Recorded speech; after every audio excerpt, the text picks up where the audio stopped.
មេរៀនទី2.4 ស្រៈនិស្ស័យស្រៈអាលការស្គាល់សូរអក្សរហើរមានសូរចុងអាលដើរមានសូរចុងអាល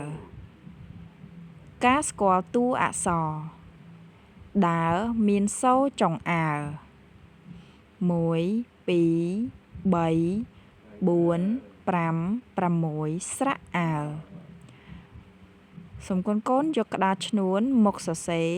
ស្រៈអាលទៅតាមចលនាឲ្យបានត្រឹមត្រូវការអានព្យាង្គកអាលកាល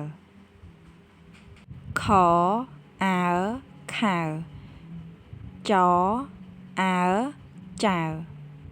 ឆអាលឆាលការអានព្យាង្គជួដេកកអាកាកអេកេ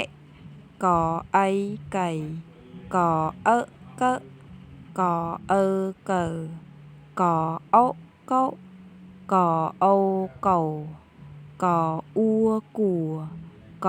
អាលកាលអានឡើងវិញកកាកេកៃកើ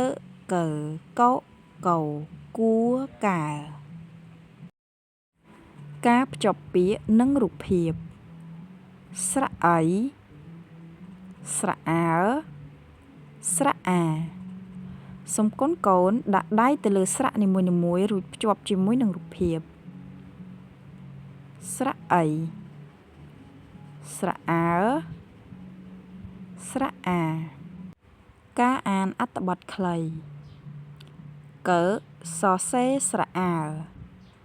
កើសរសេរកាលកើសរសេរខាលកើសរសេរចាលកើសរសេរឆាល